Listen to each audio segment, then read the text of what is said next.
Good morning. This year I am trying to do some fall tomatoes. I just harvested 6 or 7 heads of cabbage from my brassica slash miscellaneous bed. One of those cases I didn't think I was going to get much, whole bunch of situations there, but I didn't think I was going to be very successful with my cabbage. We got a pretty decent harvest yesterday. Um, but I want to do Romas in that bed that I just pulled out. I'm probably going to put them in like a week or two. But I also had the idea of starting a few suckers from the current tomato plants and seeing how those did. So I took an Amish paste sucker off one of the tomato plants, put it in a yogurt cup of water, and I was going to come in here and pull a sucker off the Roma, and I'm going to put that in a cup of water. Now, the Amish paste, I'm not sure how that's going to do. What I think I might do is kind of let that go like I would a determinate tomato plant. I'm not going to prune it real heavy, and then when it gets to a certain point, I think I'm going to top it, kind of like I unintentionally topped that one, and see if that kind of just signals the plant to just put all its energy into the blossoms that are on it to produce some more tomatoes before fall. So this is completely an experiment. So very scientific here. Old yogurt cup. This one right here is the Amish paste, and this one is the Roma sucker. So I'm just going to put that in a cup of water here, make sure that's full so that that can start producing roots. And then we have some Romas started right here from seed. And in, like I said, a week or two, I'm going to throw those in the ground and see between towards mid-end July until frost, do they have enough time to produce me like kind of a second round of tomatoes. So the garden is going wild. The pathways are getting narrower, or the plants are getting bigger. You're kind of tiptoeing around here.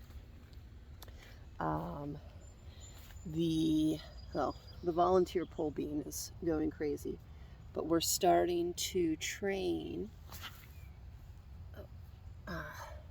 I said in one of my videos recently I hadn't seen any cucumber bugs. I've started seeing them, but I feel like they're less. They're in less quantity than normal. I could be wrong, but we'll see. So we're starting to train the squash vines up the trellis so that eventually I'll have a beautiful arch of green here.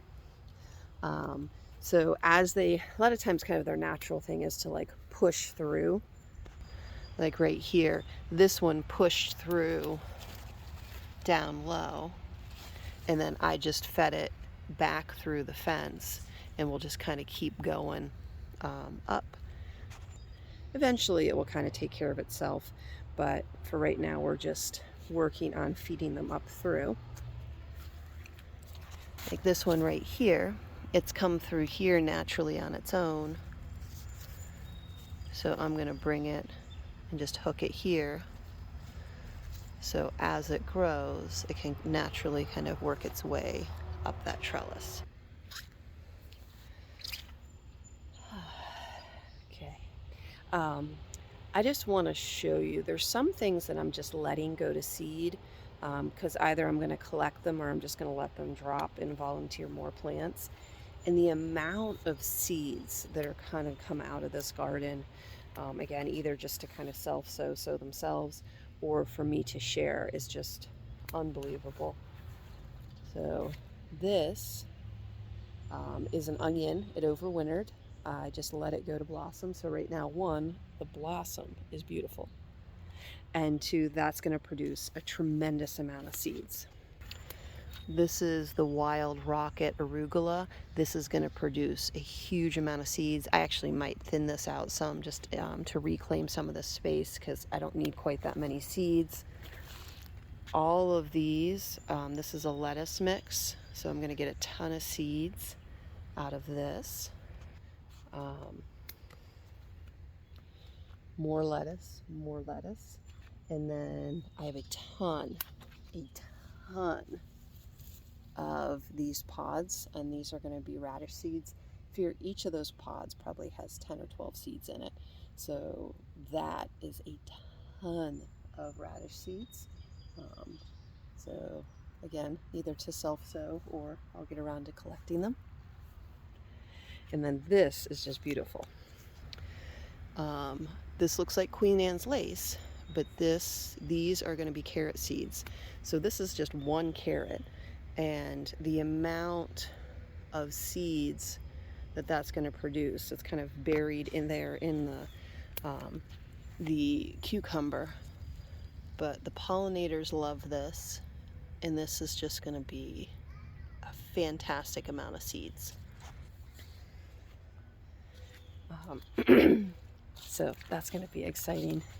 Of course, with the beans, it's one of those, like, you can either eat them or you can plant them.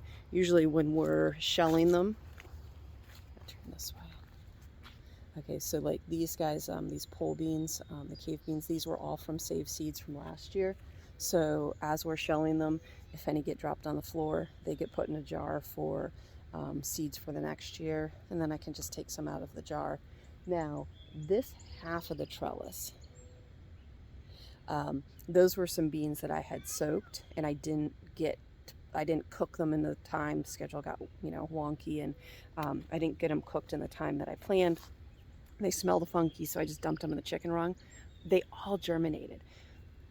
So I transplanted them over here. So all of these guys have a huge head start on the second half of the trellis, because those are the ones I started from seed, and they're smaller. They're still produced. They're going to be fine. But the ones that volunteered in the chicken run and got transplanted, almost every single one of those is at least 10 foot tall plus, because that's the height of the trellis. So those are doing fantastic. And then, like I said, I'll harvest those beans, and those are going to be what we eat and what we plant for the next year.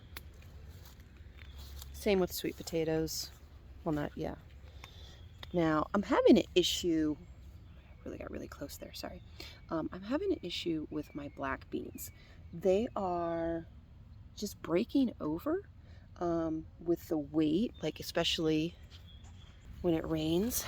Like, if you look right here, this part of the stem, and this is on all of them, is kind of like, looks kind of like woody and fibrous, and then they're snapping off right where the leaves start off. Now, I lost some to this last year. Sorry, distracted, smushing some Japanese beetles. I lost a few to this last year. This year, I've lost a decent amount in this particular bed. And I even tried to space them out more to give them more room to bush out and not be so crowded. I think I have some beans soaking. I had a few more beans set aside as seed, and I might tuck a few more in today. I think they have plenty of time to finish out before frost. It's only the first week of July, so I think that will work just fine. Trying to think if there's anything else really cool to show you guys. The garden is looking really good. Oh yeah, I forgot. Last year I planted these, I think they're like King of the North peppers. They're a sweet pepper, and last year every single one of them got sick. I don't think we even got a single one. I ended up just cutting them off because the leaves were really sick and just the plant was really unhealthy, and I'm like, you know what, it's just not worth it. If it's got something that's possibly going to spread to the other tomatoes, we're just going to take it out. This year I only had one. I can't remember how many I started, but I only have one, and I hadn't really been paying much attention to it. And just last night at almost dark, I went to like raise the leaves up to take a look at the plant. So this is that plant here. look at the amount, if I can get the, of fruit that's on that plant. It's just like solid peppers. There's one here. There's supposed to be a really big, like kind of like bell pepper. Actually, I think I need to tie this because the weight of all of that fruit as that's going to grow might pull that over. So I might tie that over to here to give it a little bit of support.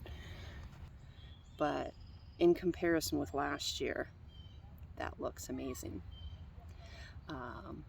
So just a little garden update, a little plan for the fall. I'm sure there's more to come. There's probably more I should talk about, but I'm going to keep this video, well, 10 minutes, short and not so, or sweet, but maybe not so short. Thanks for joining us, and we'll see you on the next video.